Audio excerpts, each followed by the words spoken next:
seja bem-vinda a mais um episódio do Saúde em Primeiro Lugar. Esse podcast onde eu me proponho a falar de saúde no seu aspecto mais amplo, desde saúde física, saúde mental, saúde emocional, saúde financeira, saúde em todos os níveis. Sempre lembrando que saúde tem que ser uma prioridade para todos nós.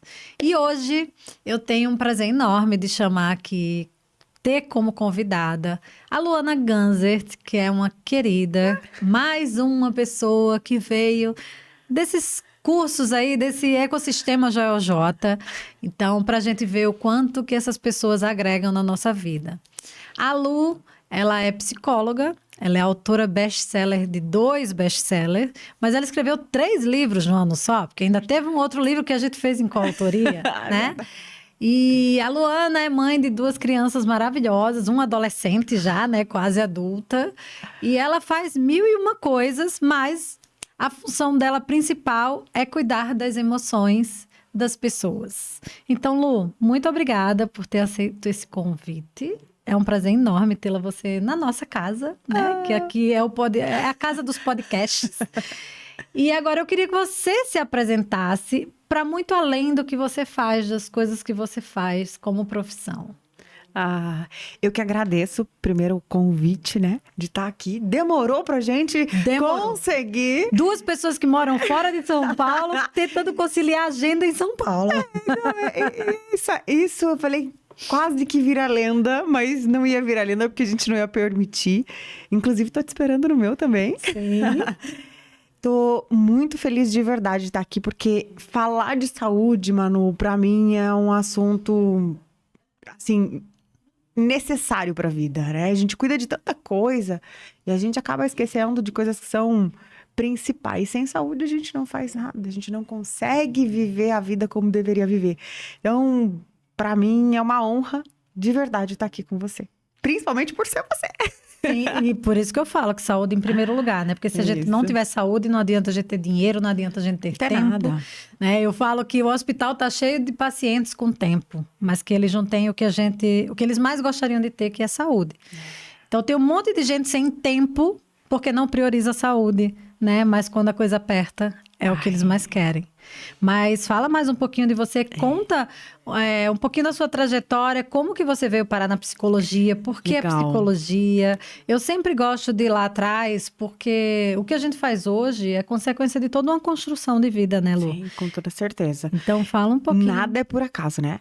Eu não vim do nada da psicologia. A psicologia caiu de paraquedas na minha vida. Eu gosto de contar isso. Você falou para me apresentar, fora do que você tinha me apresentado, você já tinha me falado.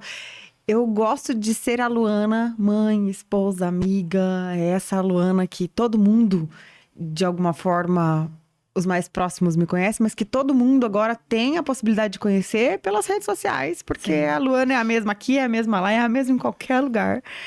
Tava brincando esses dias com o pessoal do marketing que... eles falaram assim, Luana, você é muito natural. Você é muito natural. Por quê? Eu sou cheia das minhas alergias, né? E às vezes eu fico horas e horas no banheiro. E eu tava parada, quando fala de saúde, a gente tem que cuidar sempre. E eu sempre cuido muito da minha alimentação. Depois do AVC, a gente vai falar um pouquinho sobre isso. Mas eu tava parada e eu falei, gente, eu não tenho nada que fazer aqui, tô cansada, já terminei de ler meu livro, o único livro que tava ali perto. Eu peguei, tirei uma foto e falei assim, vamos bater um papo? Tô precisando de ajuda. Então, a Luana é essa pessoa que gosta de ser útil para as outras pessoas, porque eu acho que o sentido da vida é exatamente esse, o compartilhar. E eu não cheguei na psicologia por acaso. Eu queria muito fazer matemática. Nossa. Já te contei essa história? Não, essa eu não conheço. Eu tenho cara de matemática. Meu Deus, você nem fazer conta de 2 mais 2, eu queria ser matemática. Queria fazer matemática porque o meu professor de matemática era um professor muito bom. Eu amava meu professor, tanto o último professor do ensino médio, quanto os professores que passaram pela minha vida. Pra fazer gostar de matemática tem que ser bom mesmo. Não é? E eu amava matemática por conta dos professores, mas não era minha aptidão, óbvio, né? Tá na cara que não era isso. E eu queria porque queria fazer matemática, e minha avó, professora, hoje já aposentada, ela dizia assim, não, você não vai ser professor, você vai sofrer. Vai morrer de fome. Não vai morrer de fome, professor, não. E os últimos anos do ensino médio eu vim fazer em São Paulo, eu vim morar num pensionato para eu estudar numa escola boa e poder passar em qualquer faculdade que minha avó, na verdade, quisesse que eu passaria, né? Mas, enfim... Eu, prestes a fazer vestibular, faltando, assim, pouquíssimas semanas para fazer a inscrição, eu tinha que decidir o curso e eu não tinha. Para mim era matemática. Matemática. E teve uma chuva aqui em São Paulo e inundou. Teve uma enchente e inundou o pensionato onde eu morava. A biblioteca era gigante e era no térreo do prédio. As irmãs que cuidavam da gente, né, de todas as meninas... desesperadas, vamos catar. E eu fiquei responsável por ajudar na biblioteca. E na biblioteca, eu peguei alguns livros e eu levei pro meu quarto para secar com secador. E um dos livros se chamava Psicologia. Eram psicologias de Winnicott. Falava do desenvolvimento, teoria do desenvolvimento humano. Tinha a Piaget, falava sobre um monte de coisa. Era um livro muito colorido. Os sinais que a vida dão pra gente a todo instante, que provavelmente tem algum sinal na sua vida passando que você não tá enxergando. O tempo todo tem algum sinal, né? E no final de semana, daquela semana, eu voltaria para o Paraná para poder fazer a inscrição do vestibular, inclusive. Para poder ir fazer, porque eu ia fazer em vários lugares lá no Paraná, aqui em São Paulo também. E eu fiz a inscrição online. Na época ainda era difícil online, mas eu fiz a inscrição online, já tinha isso, alguns aninhos atrás. E eu levei só para pagar. Cheguei lá, falei pro meu pai, minha mãe, todo mundo deu dinheiro para eu pagar as inscrições do vestibular, porque eram vários, então todo mundo dividiu. Até todo mundo entrou na dança para dividir a inscrição. Fui pegando um, pegando o outro. Voltei para casa, depois de inscrição paga, porque pagava-se no correio na época. Nossa, verdade. Eu peguei. Na minha época nem tinha inscrição online, não. Fui pagar no correio, cidade pequena, os bancos já tinham fechado, então você ia pro correio, porque dava para pagar conta no correio também. E paguei, voltei toda feliz da vida. Minha avó falou assim, e aí? Você fez a inscrição e tal? Tá preparada para fazer medicina? Falei, não, vô, não fiz a inscrição para medicina. Meu avô falou assim, eu falei que ela ia fazer direito. Ele também não foi. Também não foi. Minha avó falou, não me fale que você fez para matemática. Minha mãe, naquela... Não, porque eu queria que ela fizesse administração, eles ainda estavam brigando para ver o que eu ia fazer. Falei, gente, eu fiz para psicologia. Eu não sabia nem o que era psicologia, eu nunca tinha... Mas eu gostei da capa do livro. Eu gostei, eu vi que era uma faculdade. Eu falei, eu vou fazer psicologia. Enfim, foi assim a minha decisão para entrar na psicologia. Apareceu um sinal, você aceitou, mesmo não tendo clareza. Lembra, Nenhuma gente? clareza. A galera que tá buscando clareza aí, fica atenta aos sinais. A clareza, ela vem com o tempo, né? Sim. E entrei na faculdade sem ter a mínima noção do que era. Mas fiz o vestibular, passei no vestibular. Na época, minha redação foi a primeira do Paraná todo. Eu lembro que saiu no jornal, orgulho da mamãe, né? Saiu no jornal, aquela coisa toda, passando em UEL, passando em não sei o quê, passando em faculdade, não sei o quê. Todo mundo orgulhoso de mim, porque eu tava passando em várias faculdades mesmo. E aí que eu fui estudar para ver o que era a psicologia. E aí que eu fui entender o que era a psicologia. Eu falei, amo o ser humano, adoro conversar, deve ser maravilhoso ser psicólogo, né? Vou conversar. Ô Lu, e dando um salto já para acho que é um assunto bem atual, que nas redes a gente sempre vê ali umas discussões, né? Tudo virou terapia, né? E se a gente for olhar o conceito de terapia, é tratamento. Então, a medicação que o médico prescreve é uma terapia, né? A hipnose é uma terapia. Só que se convencionou que terapia é igual a psicoterapia. E para quem não entende, às vezes essas coisas se confundem, Sim. né? Então, fala um pouquinho essa diferença da terapia para psicoterapia, né? Olha que legal essa pergunta, Manu. É uma pergunta importantíssima e necessária.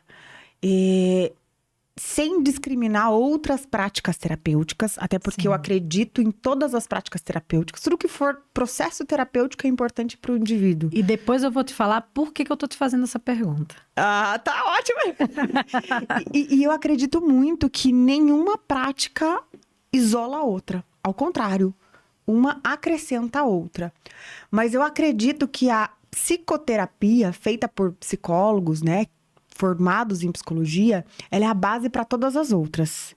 Ou seja, se você vai buscar uma prática terapêutica, uma sistêmica, você vai explorar uma série de coisas que depois, o que você vai fazer com tudo aquilo? Né? Eu vejo que a psicoterapia, ela é a base, não é a principal, mas ela que regula todo o estado que foi cavado Sim. em outras práticas. Por isso que eu falo que nenhuma desconsidera a outra, ao contrário.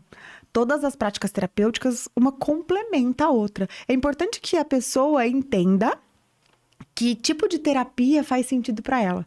Tem pessoas que são mais agitadas, que fazer uma prática de mindfulness, por exemplo, vai ser muito mais difícil do que fazer uma prática mais Praticar um acentuada. esporte. Praticar um esporte que também é terapêutico.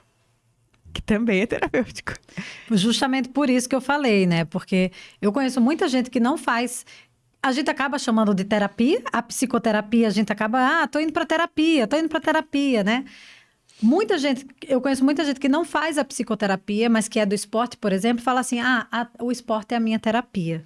Então, para mostrar que são coisas diferentes, né? O esporte é terapêutico, a yoga é terapêutica, a meditação é terapêutica, mas psicoterapia, onde você vai ter ali um profissional qualificado, um profissional psicólogo que é qualificado, é uma outra categoria. Eu gosto de usar a analogia que é a seguinte. Quando você vai buscar um processo terapêutico, independente de qual processo, você está convidando alguém para te ajudar a fazer uma faxina. E tem milhares e milhares de pessoas que vão fazer faxina e cada uma tem uma forma de fazer, né? A única terapia, psicoterapia no caso, né? Que de fato vai tirar tudo do lugar para ajustar novamente no lugar, é um processo psicoterapêutico. As demais, elas vão de fato tirar tudo do lugar e ela vai te ajudar a selecionar o que é seu, o que não é. Numa corrida, por exemplo, você está praticando um esporte que é terapêutico, vem milhões de coisas acentuadas na sua mente. O tempo todo você tá ali pensando em milhões de coisas. Tá ali desorganizando tudo para poder ajustar. Mas se não tiver um bom profissional por trás para alinhar o que é de fato seu e o que não é, você vai continuar com tudo aquilo. Sim. Vai usar o esporte como até como uma coisa que para te proteger, uma armadura, né? Sim. Eu vejo muito isso, tá? Eu vejo muito isso. E Lu, foi interessante você falar isso, né? Que a psicoterapia, ela é uma ferramenta para você, meio que para você filtrar todas as outras coisas que você está fazendo. Isso me fez lembrar muito um processo meu. Lá de trás, quando eu falo que eu dei um choque de ordem na minha vida, né? Eu gosto muito de usar esse termo, porque foi um momento da minha vida onde eu já tinha descoberto uma doença autoimune, mas que eu fui meio que levando com a barriga, né? Jogando para baixo do tapete, até uma hora que eu não estava mais... Eu estava insatisfeita com várias coisas, com a minha saúde física, com a minha saúde mental, com a minha saúde emocional, ainda que inconsciente. Eu estava insatisfeita, eu tinha uma insatisfação, um incômodo que eu não... Tava meio perdida, digamos assim, né? E mesmo tendo uma amigona, uma grande amiga minha que é psicóloga, ela falava, vai pra terapia. Eu falava assim, para de encher o saco, não sei o quê, não. Ela falou, de qualquer forma, eu vou deixar o telefone com você. Se você um dia resolver... Chegou um dia que eu fui. Mas por que eu tô falando isso? Porque nesse processo que eu falo que eu dei um choque de ordem, a terapia foi uma das ferramentas, a psicoterapia foi uma das ferramentas, mas eu busquei várias outras coisas. Então, foi quando eu busquei a yoga, foi quando eu busquei uma terapia nutricional. Que é importante. Que é, né? porque foi uma mudança de relação com a comida, de hábito alimentar. Eu busquei outro médico, eu busquei uma nova terapia medicamentosa. E a psicoterapia, para mim, ela meio que foi o elo que ligou todas essas coisas, essas outras ferramentas. Que naquela época eu não tinha consciência. Mas que hoje, eu olhando lá para trás, eu falo assim, cara, olha que legal, né? Parece que a terapia organizou todas as outras coisas que eu busquei e me realinhou, assim, para um novo direcionamento. Legal. Né? Mas, e aí, galera, eu preciso dizer assim, ó, aceita a ajuda. Eu sei que cada um tem seu tempo, né? Sim. Às vezes a gente fica querendo ajudar o outro a resolver um problema que o outro ainda não enxerga como um problema, Exatamente. né? Isso é um problema, né? Se eu quero ajudar tanto o outro que ele talvez nem tenha tanta consciência, Exato. assim, isso acaba se tornando um problema maior para mim. Não, exatamente. Talvez esse seja, na real, um problema seu e não do outro, né? É tão difícil a gente separar essas coisas, né, Lu? E hoje a gente vê muito, né? O pessoal falando inteligência emocional, que, me corrija se eu estiver errada, até está se substituindo esse termo mais por gestão das emoções do que por inteligência emocional. Eu ouvi alguém falando, depois eu quero que você fale sobre isso. E eu quero saber você, enquanto uma profissional de saúde que cuida das emoções das pessoas, como é isso para você? Porque nós somos cobrados, né, a ter saúde plena, já que somos profissionais de saúde, mas a gente sabe que o tal equilíbrio perfeito que muita gente prega, ele não existe. Sim. Então, duas coisas que eu quero que você fale sobre essa questão de inteligência emocional, gestão das emoções e como você se vê como uma profissional que trabalha com as emoções das pessoas, mas para a sua vida. Legal. Vou responder a primeira pergunta primeiro, né? Que disse a diferença entre inteligência emocional e gestão das emoções. É basicamente a mesma coisa. Qual é a diferença? Vou dar um exemplo que talvez fique mais fácil. Quando a gente fala de inteligência cognitiva, a gente está falando de deter conhecimento. Deter conhecimento. E fazer a gestão do conhecimento são coisas diferentes. Sim. Certo? A mesma coisa se dá para inteligência emocional. Inteligência emocional é como se fosse a inteligência cognitiva. Ela é um campo que ela só pode ser moldada a partir da gestão das tuas emoções. Então, uma coisa complementa a outra. Né? Eu vejo que é basicamente a mesma coisa, porém com as suas diferenças, porque uma complementa a outra. O que é gestão emocional? Gestão emocional é a tua capacidade, né, a tua habilidade treinada para conseguir se equilibrar dentro das tuas emoções. Vamos pensar que a emoção é uma condução para te levar onde você quer. Para te levar, de repente, a conquistar a tal e tão desejada inteligência da tua emoção. Para você chegar lá, você precisa fazer a gestão. Mas você acredita que existe alguém que tem inteligência emocional? Eu acredito. Eu acredito que não sempre na vida, não a todo momento. E também nós não somos capazes de não nos sentir desequilibrados em algum momento. Sim. Vai acontecer um momento em que eu vou me sentir triste, com raiva, incomodado. A inteligência não tem a ver com não sentir esses sentimentos ruins. Ter inteligência emocional é compreender quando você está sentindo cada uma das coisas e saber, de alguma forma, fazer a gestão para que esse caminho não te atrapalhe, não prejudique nem a você nem as pessoas que estão à sua volta. Mas, pensando que a gestão das tuas emoções de forma consciente, compreender as tuas emoções, o que você está sentindo, a raiva, por que você está sentindo aquilo. Se é um gatilho... Como é difícil, meu Deus do céu. Às vezes você tem plena consciência de... Eu estou sentindo isso, mas por que eu estou sentindo isso? Ou mesmo sabendo por que eu estou sentindo isso, por que eu não mudo? É muito difícil. É difícil porque aí vem um padrão comportamental que às vezes você tem repetido e você nem tem consciência. Às vezes você... É aquela coisa, eu quero comprar uma bota que vem até o joelho, mas chegou numa caixa de uma bota pequenininha. Eu vou ter que dobrar a bota, ou seja, ela não cabe ali dentro daquilo. E às vezes a gente não tem consciência que não cabe, mas deu pra fechar a tampa, tá tudo bem.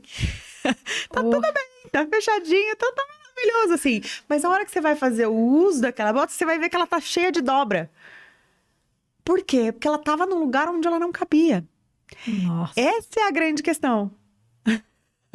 Nossa, essa foi assim. Ou então você fecha a tampa, bota um peso em cima, quando você tira o peso, a caixa explode. Exatamente, pra ter certeza de que ela não vai abrir, eu vou colocar um monte de coisa em cima, né? Mas o que tem ali dentro tá sendo estragado. E é isso que acontece com a gente. A gente se permite se estragar por interferência de tudo aquilo que não é nosso. De tudo aquilo que não é nosso. O que que é nosso? É isso que a gente precisa começar a descobrir. E as pessoas, eu tenho percebido muito o quão as pessoas estão conectadas de si próprio, né, Lu? Eu não sei, sabe? Eu tenho a sensação que já estava tudo muito acelerado, né? Augusto Cury, ele já fala da síndrome do pensamento acelerado, né? Um termo, inclusive, criado por ele, isso muito antes da pandemia, mas aí a sensação que eu tenho é que a pandemia veio dar um sacode na gente do tipo assim, galera, segura a onda aí. E aí todo mundo foi meio que obrigado a dar um seguradão, um desaceleradão. E aí tiveram as pessoas que entenderam e realinharam a rota. Outras não souberam lidar com aquilo por ser algo muito novo. Mas a sensação que eu tenho agora é de que parece que a galera voltou piorada. E aí eu queria que você comentasse esse cenário da saúde mental, das emoções, durante a pandemia, o quão a pandemia exacerbou tudo isso e como você vê o cenário hoje. Porque eu vejo um caos, assim, muito grande. Manu, isso é cultural, tá? Nós não somos ensinados a cuidar de nós mesmos.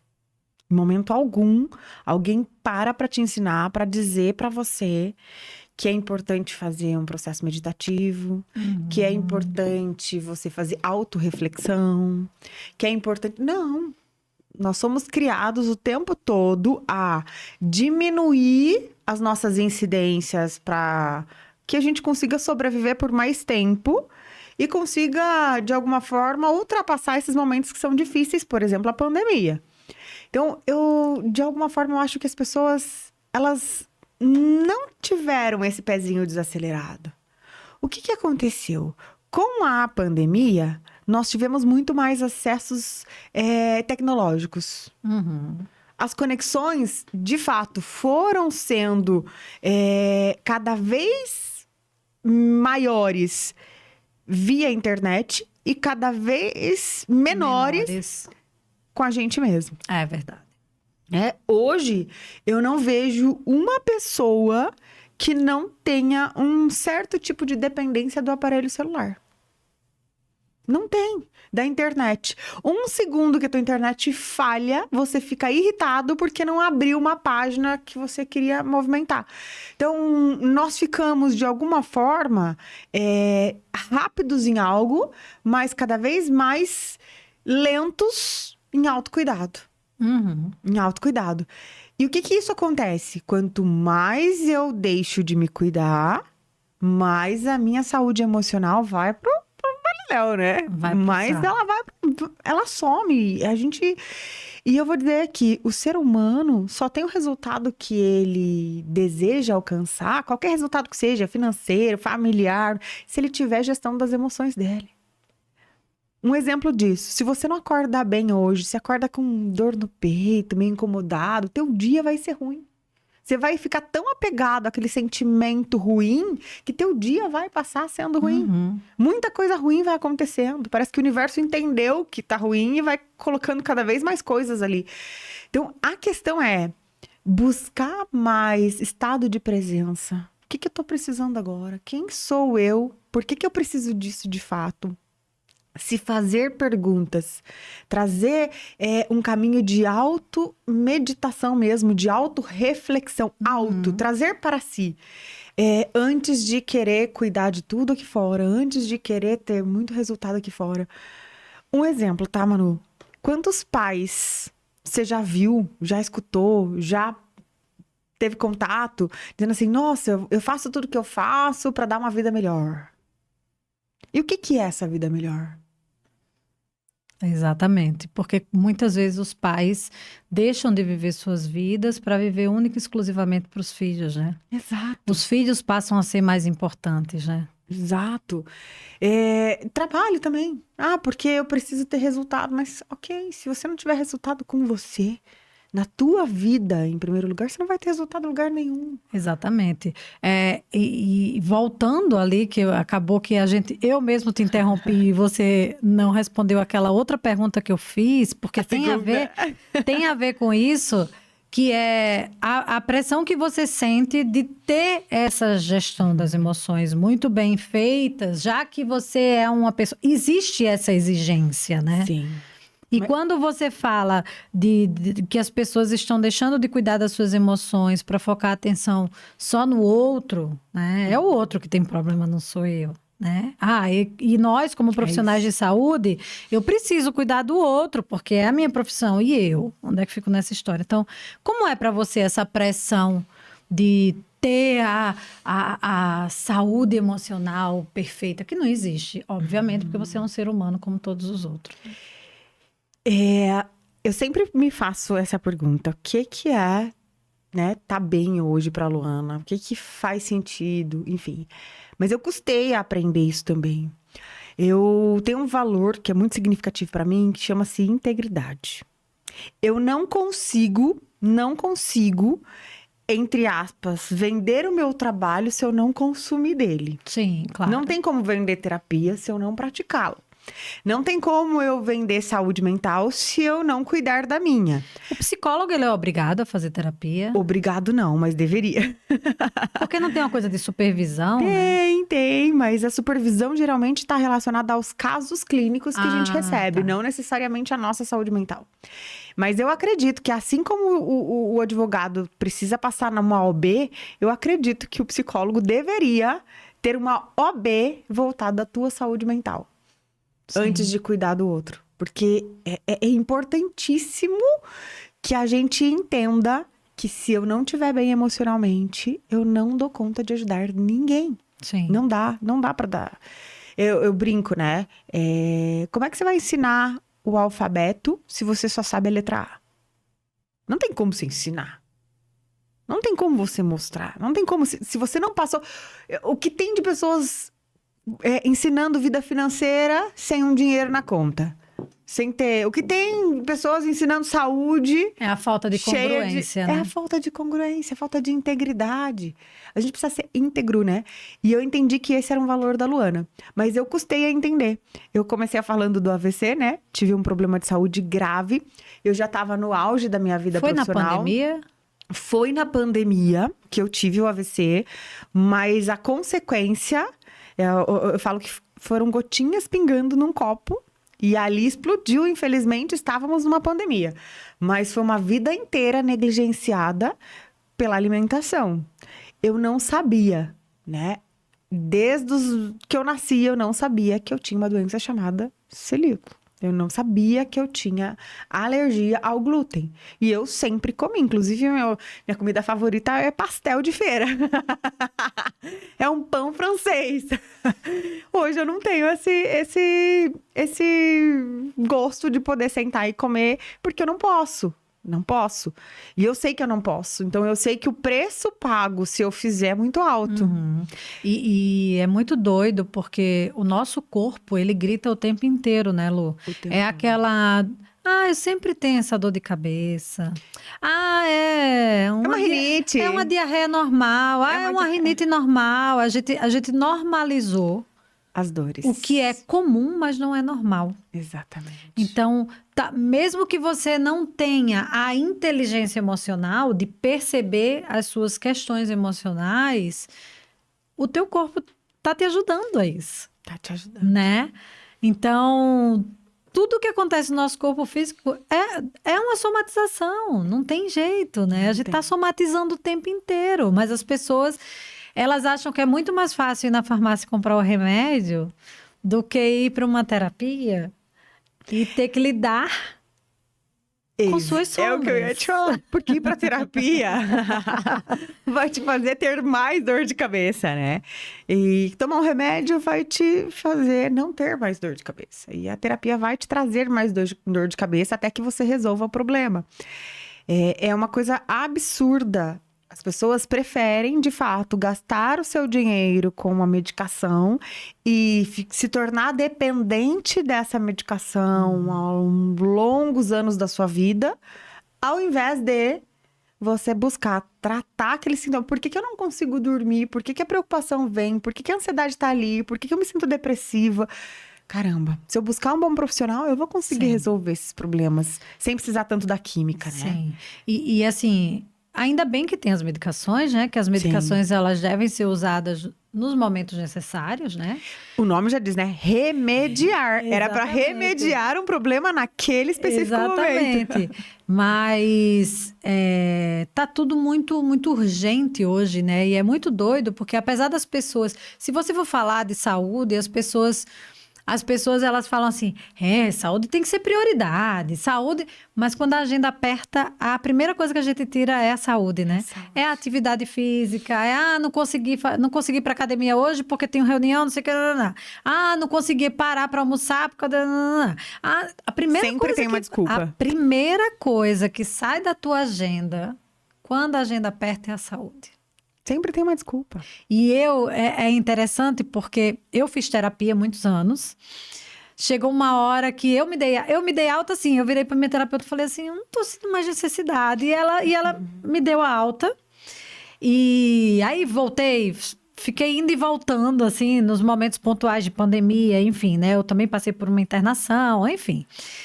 E agora, do ano passado pra cá, eu falei, cara, quero voltar pra terapia, mas eu queria mudar de psicólogo. Mas eu não conseguia, eu tava meio apegada à minha terapeuta. E aí eu voltei pra ela e depois eu falei, não, eu quero mudar. E eu falei isso pra ela, eu falei assim, eu queria mudar, e agora eu mudei, mas eu tava... Sabe quando você tá adiando, porque você sabe assim, eu vou lidar com as questões que... Vou ter que contar tudo de novo? Aí a gente vai arrumando desculpa, né? Não, agora eu não vou... Eu falei, não, tem que ser prioridade. Porque se eu não alinhar isso aqui... E, gente, quando você descobre o quanto a terapia vai te ajudar, é difícil pra caceta. Eu sou a pessoa que mais choro na terapia. Eu choro que é uma beleza. Mas quando você sai tão leve, né? Porque a psicóloga, ela não vai te dar as respostas, ela vai fazer você mesmo encontrar, né? Sim. E eu percebo, Lu, não sei, tá? Queria que você falasse sobre isso. Eu vejo que hoje em dia já tá muito mais... esse tabu já se quebrou um pouquinho das pessoas buscarem terapia, mas aí eu ainda vejo uma resistência muito grande dos homens buscarem terapia. Você vê isso? Como que você vê isso? Por quê? Eu vou dizer que eu não vejo dessa forma. A grande maioria dos meus pacientes hoje são homens. É mesmo? Isso é uma surpresa pra mim. Porque eu vou dizer, São meus homens. amigos homens, eles falam Geralmente- exatamente... a minha terapia é o esporte. Geralmente, os homens, eles não abrem essa janela para contar para as pessoas que eles estão fazendo terapia. Homem é Ó. mais reservado. Então, já percebi que os homens aí estão escondendo o joguinho. Homem é mais reservado. Óbvio que eu falo que essa não é uma verdade para todos os homens. Acredito que mais homens deveriam fazer. Porém, e também porque eles são mais resistentes. Sim, concordo com isso. Mas já tem um número de homens grandes aí procurando ajuda. Sim. Mas quando se trata de emoção, mano, e a gente falar da figura masculina, a gente fala um pouco de vulnerabilidade. O homem, ele tem mais dificuldade de mostrar a sua vulnerabilidade para as pessoas. Porque Isso é o homem fato. não pode chorar, né? Homem tem que ser homem, né? Isso é coisa de mulher, isso é coisa de menininha, isso é coisa de... A gente foi ensinado assim. Então, eu vejo que é mais difícil você encontrar um homem que vá falar que ele tá indo num processo terapêutico. Mas é comum. Quando você entra numa clínica de psicologia, você encontra homens ali se cuidando. Tá bem comum. Isso da pandemia pra cá, viu? É o que eu falo, tá no meu checklist ali. das atribuições que eu desejo numa figura masculina na minha vida, terapia tá ali, ó. Precisa, esse é um ponto que precisa estar, né? Ah, não, meu filho, minha terapia é muito cara pra eu ir lá fazer minha terapia e arrumar um que não faz. Que acha que... Ô, Lu, me fala agora dos seus livros, né? A Lu tem 3 livros, um que a gente fez em coautoria, que eu acho que foi o primeiro, né? Foi O Poder das Conexões. Foi o primeiro, Poder das Conexões. Daí você fez outro... Na verdade, veio tudo meio junto. Tudo num bolo. O Seja Imperfeito, que é um livro de coautoria que saiu pela editora Gente. E o seu best-seller More, que eu quero. A gente acabou as nossas nossa comunicação ali. Se eu contar, para eu estar aqui, a gente veio, meu marido veio num pau na viola. A gente estava no Paraná, não estava em São Paulo. Cheguei aqui, voltando o ar. Eu falei, calma, respira. Eu falei, eu tô atrasada. Cheguei 10 minutos atrasada ainda. Mas a minha intenção era ter saído do Paraná mais cedo, ter passado no apartamento aqui em São Paulo, ter pego o livro, ter, né? Inclusive, tava fora do seu controle. Não deu. A gente não controla tudo. Inclusive, esse é um ponto, né? Terminando a pergunta que você fez lá atrás da Luana, hoje eu não esquento a cabeça com a Luana quando ela perde a cabeça, assim, sabe? Esse é um ponto que não dá, porque quando eu tentei controlar tudo, eu tive um AVC. E o diagnóstico foi: o que você tá fazendo viva? E hoje eu me pergunto, caramba, se eu morresse agora, eu vou morrer feliz fazendo isso? Eu vou morrer feliz estando tensa com isso? Eu vou morrer feliz desse jeito? Não vou, óbvio que não. Tem muita coisa para ser feita ainda. Sabe, né? Antes de você falar do livro, você sabe que esse negócio de horário, por exemplo, né? O Joel que fala, não sei o que, do atraso, não sei o que. Isso é um gatilho para mim. Porque eu tive uma época que eu trabalhava em 2 lugares distantes. Quem conhece o Rio, quem é do Rio, eu trabalhava na Barra e eu trabalhava no Hospital de Servidores, que é no centro. E eu saía da Barra... E a Barra é muito longe de tudo, né? Eu saía da Barra na hora do rush, 5 horas da tarde. Então, eu várias vezes me via presa no trânsito dentro do túnel. E uma das vezes, eu tive... Não vou dizer que eu tive uma crise de pânico, não chegou a ser uma crise de pânico, mas eu lembro de ter um ataque cardíaco e uma vontade de sair correndo do carro. Porque quando eu pensava em chegar atrasada no plantão, me dava um gatilho desesperador, porque eu sempre fui Caxias com horário. Sempre fui Caxias com horário. E eu trabalhei 12 anos em CTI. Então, a partir do momento que eu saí desse trabalho na Barra, eu falei assim, cara... Não existe urgência na minha vida. Se não for uma pessoa morrendo, que tem que correr para reverter uma parada cardíaca, se eu chegar atrasada, eu vou chegar atrasada. Óbvio, né? Eu sei que tempo é uma coisa preciosa, então respeito o tempo do outro quando eu tenho um compromisso e tal, mas assim, nem tudo tá no nosso controle, por mais que você se programe. Então, só para dar esse gancho, né, de que, galera, respira, porque o que você não controla. Né, Lu? E tem algo a ser ensinado e aprendido, né? Que a vida tá ensinando e você precisa aprender com isso aí. Então, depois eu vou até pensar o que a vida tá querendo me dizer, por que eu não consegui passar na minha casa antes de estar aqui para trazer o livro pra Manu. Não, mas eu vou buscar isso agora, quando a gente sair daqui. Mas fala dos teus livros. Tem muita coisa boa que aconteceu, assim, do livro, né? A gente recebeu um chamado do Joel, né? Escreva teu livro. Vocês receberam um chamado, eu fui jogada assim, né? Vai! Ele cutucou, e eu não sei se você lembra, mas naquele episódio que a gente estava no Tauá com ele, que ele, né, selecionou lá e falou dos livros e tal, eu não me inscrevi ali. Eu deixei. E depois eu recebi um comando dele, eu não vi o teu nome, você não tá ali. Aí eu falei, Joel, é porque eu tô lançando um livro em coautoria e tal, e bababá, aquela história toda. Tá, assim. E não sei se agora seria o momento, até porque é um investimento alto, eu acabei de investir um dinheiro alto também no livro em coautoria. Ele falou assim, ele usou esse termo, né? Se você não fizer agora, quando é que você vai fazer? Então, precisa ser agora. E aí eu topei o desafio, com dor no coração, mas topei o desafio. Escrevi o livro em 5 dias, foi Todo mundo me imitou. Todo mundo me imitou. Foi uma loucura mesmo, mas não foi nem porque eu tinha um tempo maior, diferente de você que só tinha aquele tempo, né? Eu tive um tempo maior para fazer, mas eu acreditei. É uma coisa interessante também quando a gente vai buscar ajuda, a gente precisa entender quem é que tá nos ajudando.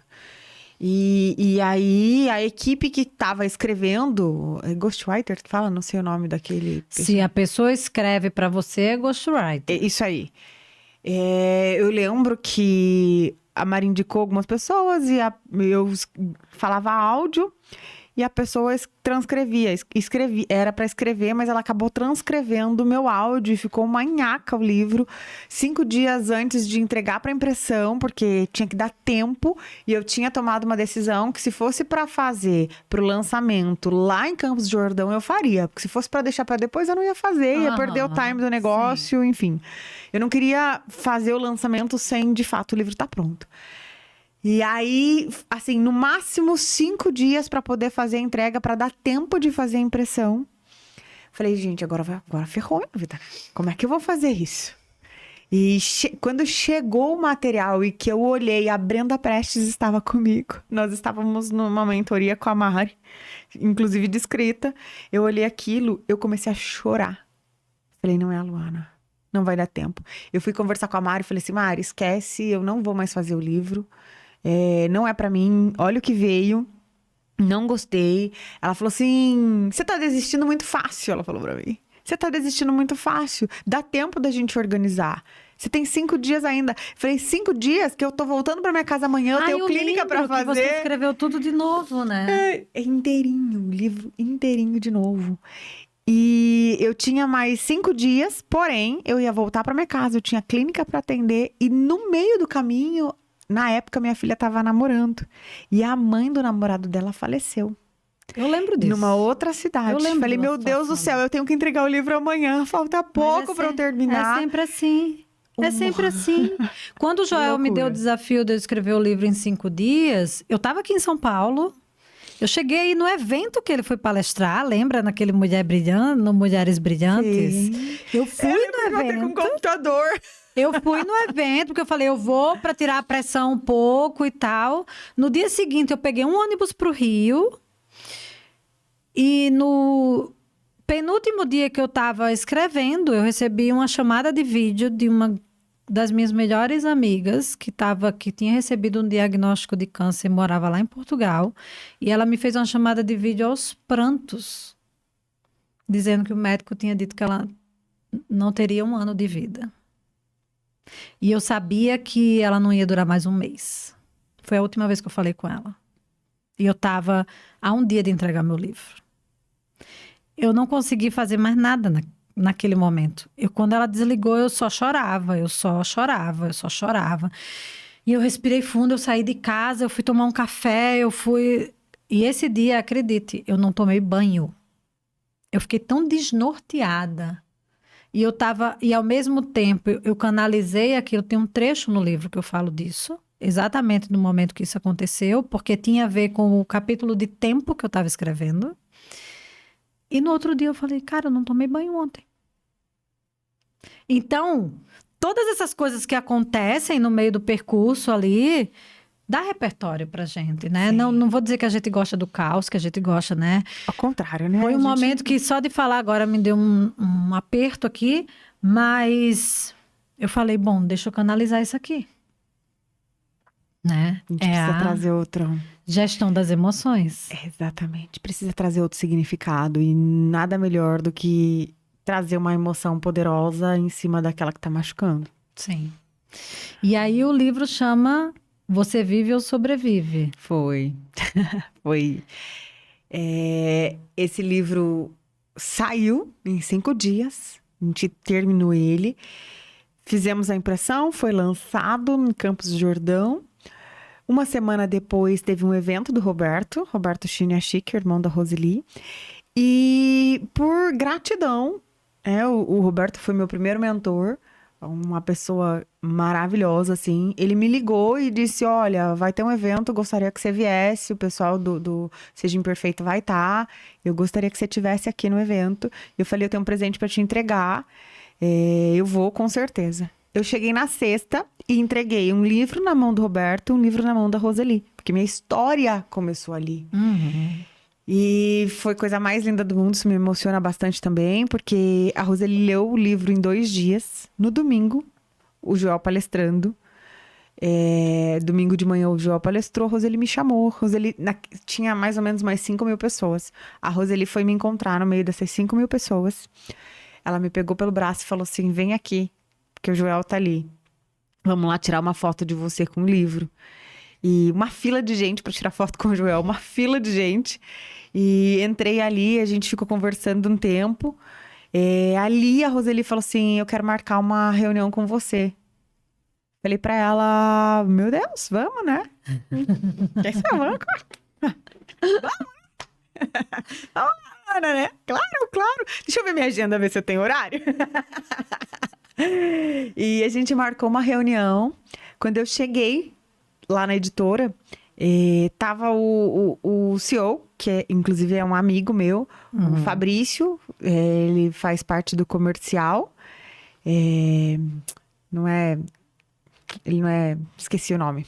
Faleceu, mas eu não sei o que é. Ele é um bambambam lá, faz parte do comercial, ele tava com o meu livro. Na hora o René olhou pra mim e falou assim, tem a ver com o teu livro, não tem a ver com o app não, tem a ver com o teu livro. A Roseli olhou pra mim e falou assim, Luana, o que você quer pra trazer o teu livro pra editora? Eu olhei pra ela e falei assim, você tá de brincadeira, cadê a câmera, né? Olhei, não é possível, não é possível. E foi exatamente assim, falei, não é possível, vocês estão de brincadeira comigo, né? Cadê a câmera? Pegadinha da onde? Não sei nem aonde tem mais pegadinha, mas... Joel bateu na tua porta 5 vezes, você disse não pra ele. Elaine Urives, 3 vezes, você disse não pra ela 3 vezes. Paulo Vieira conta que cansou de bater na tua porta até você aceitar o livro dele. Você tá abrindo a porta e dizendo assim, entra, Luana, na tua casa, é isso mesmo?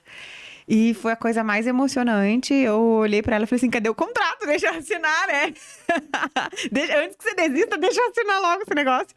Então foi assim a minha entrada na editora. Foi muito legal.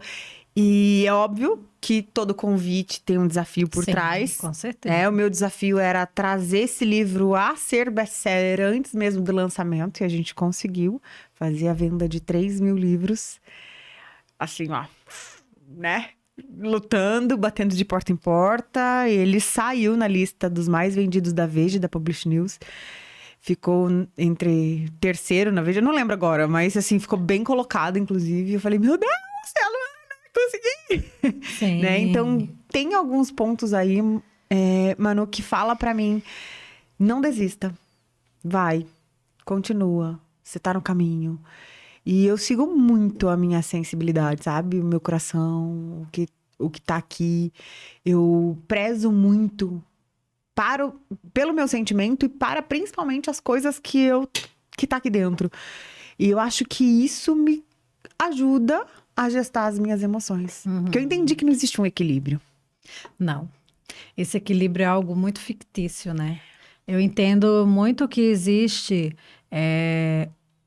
uma linha de equilíbrio que a gente não pode perder de vista. A gente entender o que é o equilíbrio pra gente, entender que vão ter momentos que vai desequilibrar, mas que você não pode perder aquela linha de vista. Por exemplo, vou te dar um exemplo muito prático. Sempre que eu tenho vindo para São Paulo, eu diminuo a quantidade dos meus treinos, por vários desafios que eu tenho quando eu venho para cá. Mas eu sei que isso não é a minha rotina. É o fora da minha rotina. Qual é a minha linha de equilíbrio? É fazer atividade física todos os dias, porque isso sou eu, é praticar esporte. Eu gosto, eu sinto falta quando eu não faço. Então, essa é a minha linha de equilíbrio que eu não perco de vista.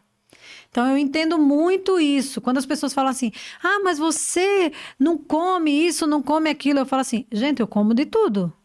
Só que o meu comer de tudo não é a minha rotina. A minha rotina, eu tenho ela aqui na minha linha de equilíbrio. Então, eu entendo muito que o equilíbrio não existe. Nada na nossa vida é equilibrado, né? O nosso coração, é só você ver a linha de um monitor cardíaco. Concordo. Quando a linha tá reta... Acabou, não tem mais nada. né? Então, eu tenho sempre uma linha de equilíbrio no meu radar para eu não perder essa referência. Mas o equilíbrio mesmo, ele não existe, Sim. né, Lu? E você, em algum momento, você teve a sua história do seu AVC, né? Esse você reconhece que tenha sido um momento que você vinha sobrevivendo, como você fala no seu livro? Total. Eu tava sobrevivendo pra fazer tudo, menos... não existia a Luana ali. Existia a profissional que precisava ser a melhor, a mãe que precisava ser a melhor, a esposa que precisava ser a melhor. Sempre, tudo por todos. Mas não existia a Luana ali. E quais os sinais que você... Se a gente tivesse que dar uma dica pra galera, assim... Quais alguns sinais que você percebe serem sinais muito clássicos de quem tá sobrevivendo ao invés de vivendo? Nossa, que pergunta, hein? Essa é a dica de ouro pra galera. Maravilhosa essa pergunta. E quando você se percebe desconectada de quem você é de verdade. Sensação, sobrepeso. Tô mais tempo da minha vida cansada do que, de fato, relaxado. Eu evito momentos em que eu vou curtir a vida, porque às vezes eu não me sinto merecedora. Eu tenho uma casa para limpar, então quer dizer, final de semana eu não posso fazer isso, durante a semana eu trabalho, final de semana eu tenho outras obrigações. Ou quando eu estou vivendo a vida presa nas obrigações e no que eu preciso entregar, esquecendo de ser leve dentro daquilo que realmente eu tô vivendo. Então, pontos de alerta, eu diria assim, sinal vermelhaço. Tô vivendo num piloto automático. Acordo, não sei por que eu tô acordando, não sei o que eu tenho que fazer, não sei quem eu sou. Tô simplesmente indo. Indo, sabe Deus pra onde? Pro buraco, né? Pra onde eu não sei. Sinal amarelo. Tô me sentindo sobrecarregada. Eu até sei o que eu tenho que fazer, mas eu estou dando mais importância para as coisas que estão aqui fora do que para as coisas que estão aqui dentro. E esses são os dois principais sinais, assim. Vermelho é alerta puro. Para tudo agora e faz uma reconexão. Quem é você? O que você gosta? Por que você tá fazendo escolhas tão automáticas que tá deixando de olhar para quem Só você seguindo é? a manada, né? Exatamente. Eu tenho uma amigona psicóloga também, e ela estava fazendo uma reflexão que eu achei bem interessante sobre resiliência, né? Que também é um termo que ficou banalizado, porque por conta da geração mimimi, né? Por conta dessa coisa do mimimi, né? Qualquer coisa que você se mostre um pouco mais sensível, um pouco mais vulnerável, você é mimizento. E aí, aquela pessoa que aguenta todas as porradas é o resiliente. Né? Então, eu achei bem interessante isso que ela falou, porque eu me reconheço uma pessoa resiliente, não nesse sentido. Eu me reconheço resiliente pelas coisas que eu passei na minha vida pessoal. Mas você percebe isso? Como que a gente faz essa coisa do mercado, sabe? Assim, eu tenho muita dificuldade. Eu sou profissional de saúde, né, gente? E quando eu comecei a entrar nesse mundo do empreendedorismo, que foi um mundo novo que se abriu, eu lembro que no primeiro AP eu chorei 3 dias seguidos. E eu acho que foi quando a gente se... Foi quando eu levei um... Não, mas a gente se conheceu a gente se conheceu na mentoria para mentores. Mas foi quando você tomou uma... Eu lembro daquela... Eu lembro super daquele seu rock. Esquece mais disso, né? Tá cadeira da amnésia.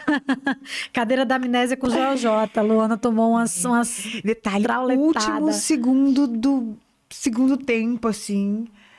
O Joel não tinha feito nenhum hot seat até aquele momento. Ele tinha dado, assim, uma mentoria, uau, né? Todo mundo tava... Já ia acabar todo mundo feliz. Mas precisou a Amy bater a cabeça em mim e o Joel fazer uma pergunta, eu olhar e falar assim, não entendi nada. E ele escutar, eu tava lá no fundo e ele escutou isso, meu Deus. Não gosto nem de lembrar dessa cena. Mas, assim, eu vejo muito essa coisa no mundo do empreendedorismo, essa exigência de... Sabe, assim, tipo, caminha. O processo, respeita o processo. Isso é um mantra que eu tenho pra mim, respeita o processo. Mas ao mesmo tempo tem aquela exigência de que você faça as coisas o quanto antes, que o resultado. E cria essa falsa sensação de resiliência, né? Que a gente vai se criando cascas ali, né? De rigidez, que se torna até rigidez física mesmo. Como é que você encara? Eu sei que você tem vários negócios, né? Você tem os seus livros, você tem o seu atendimento, você tem um aplicativo que eu quero que você fale um pouquinho dele. E eu tô vendo você nesse movimento de ir e vir, vem com os filhos, vem com o cachorro, né?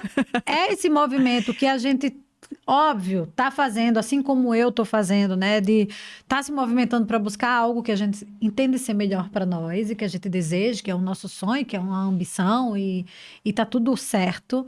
Mas como achar ali o que vai balizado? Calma aí, segura a onda. Não precisa acelerar baixo não parar, mas aí tem aquele momento do você dá conta, né? Eu falo que as frases do Joel são os paradoxos da minha vida. Como que você percebe isso na sua vida e no mundo do empreendedorismo de um modo geral? Porque eu vejo a galera tomando remédio para dormir, remédio para produzir, para focar, né? E isso eu acho muito perigoso, preocupante. Primeiro que cada um vai ter um resultado diferente, independente do esforço que a gente faça. Tá? Independente do esforço que a gente faça, cada um vai ter um resultado diferente. E é importante a gente entender isso. Agora, qual é o resultado que eu desejo para minha vida? Depois do AVC, Manu, eu fiz uma rota diferente da minha vida. Era isso que eu ia te perguntar. Hoje eu não sigo. Hoje não existe um guru na minha vida que eu digo assim, é ele. Os mentores, de alguma forma, quando eu procuro um mentor, eu procuro entender o que ele fez para que eu aplique e modele na minha percepção vida, e na minha vida. Eu não sou viciada em resultado, eu acho que é por isso que o resultado vem. Porque eu não sou viciada em resultado. Qual é o resultado para mim?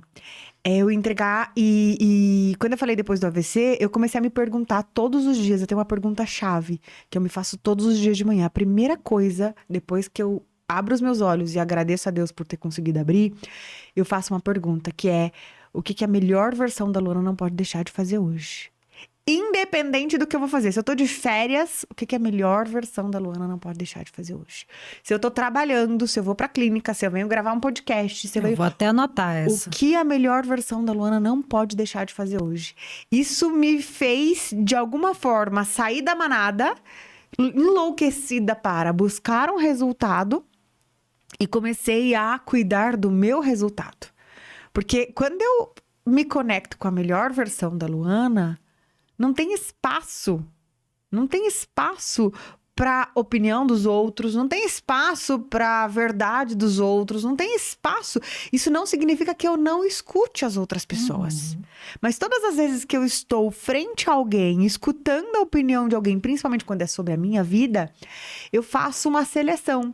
Eu coloco um filtro e eu entendo, ela tá falando sobre ela e não é sobre mim. Sim. Isso é sobre ela e não é sobre mim. Quando a gente vai nos treinamentos do Joel, por exemplo, que ele abre aqueles números absurdos e aquela coisa doida e tal. Eu fiquei por tempo, mano, vou contar uma coisa que eu nunca contei pra ninguém. Eu fiquei por tempo me sentindo uma inútil dentro dos treinamentos, porque eles falavam de milhões. Imagina eu, milhões. Funcionária pública. E milhões e não sei o quê. E olha que interessante.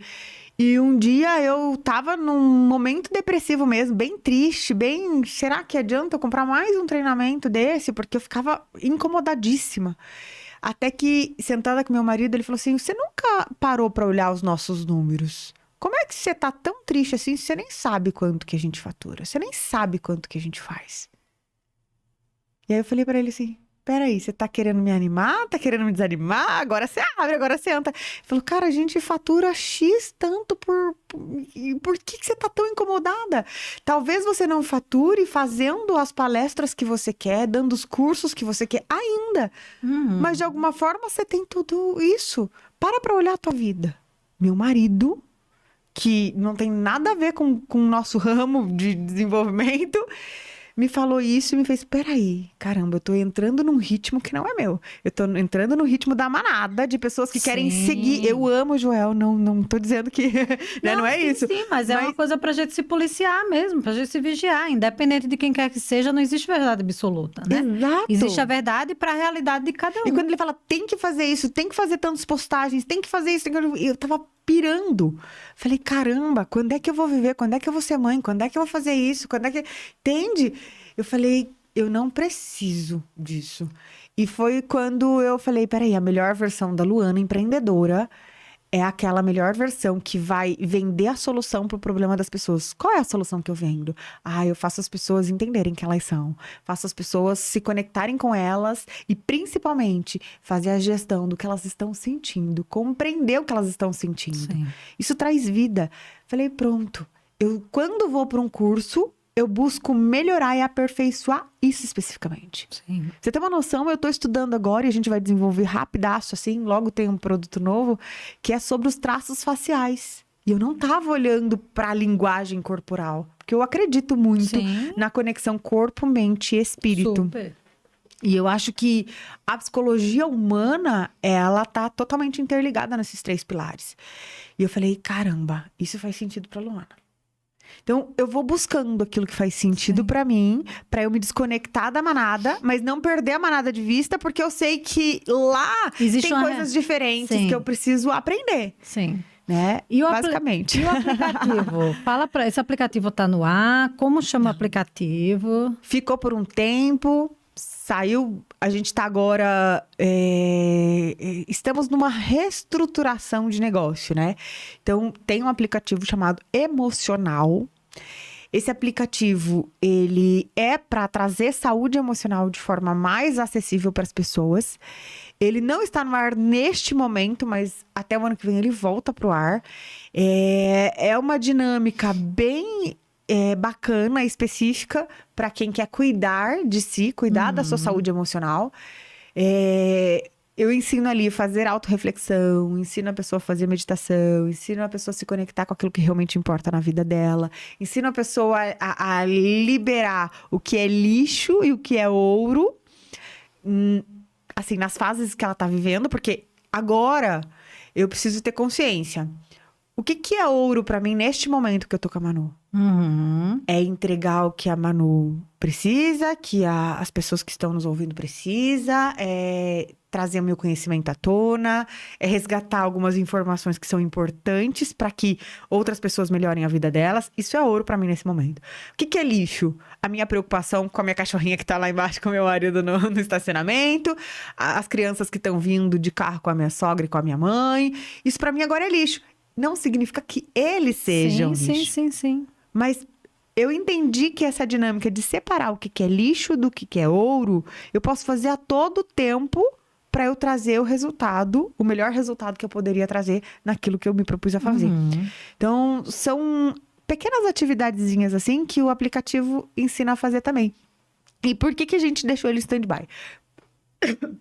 Perdão. Porque existem outras propostas que, na minha percepção, são maiores e que são mais necessárias para as pessoas hoje. Então, a gente fez um estudo de mercado e a gente quer voltar com ele bem melhor do que ele estava. E tem um joguinho também, né? Tem o joguinho, como que é? Ele é para criança? Como que funciona mesmo o joguinho? Como chama? Eu tenho alguns joguinhos, né?